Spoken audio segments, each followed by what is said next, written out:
আহিরন কিষাণ মান্ডিতে যুবসাথী রেজিস্ট্রেশন শিবিরের সূচনা। প্রশাসনের উচ্চপদস্থ কর্তাদের পরিদর্শন।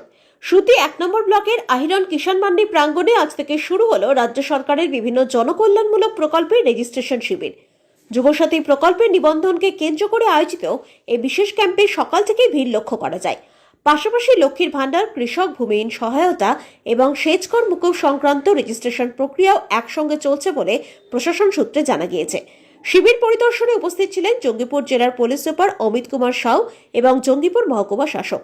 তাদের সঙ্গে ছিলেন সুতি ১ নম্বর ব্লকের বিডিও অরূপ কুমার সাহা, সুতি থানার আইসি তন্ময় ভকত, আহিরন ফাঁড়ির ওসি অভিজিৎ সরকার সহ অন্যান্য প্রশাসনিক আধিকারিকরা।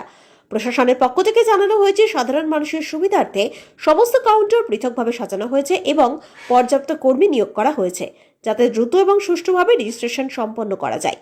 বিশেষ করে যুব সমাজের জন্য যুবসাথী প্রকল্পের নাম নথিভুক্ত করতে ব্যাপক আগ্রহ লক্ষ্য করা যাচ্ছে। একই সঙ্গে মহিলাদের আর্থিক সহায়তার লক্ষ্যে লক্ষ্মীর ভাণ্ডার প্রকল্পেও বহু আবেদন জমা পড়েছে।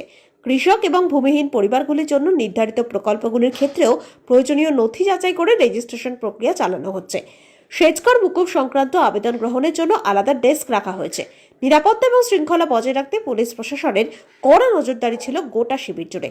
পরিদর্শন শেষে জেলা পুলিশ সুপার এবং অন্যান্য আধিকারিকরা সার্বিক ব্যবস্থাপনা নিয়ে সন্তোষ প্রকাশ করেন এবং ভবিষ্যতেও এভাবে সাধারণ মানুষের পাশে থেকে সরকারি প্রকল্পের সুফল পৌঁছে দেওয়ার আশ্বাস দেন। প্রশাসনের উদ্যোগে আয়োজিত এই ক্যাম্পে সাধারণ মানুষের উৎসাহ এবং উপস্থিতি ছিল চোখে পড়ার মতো।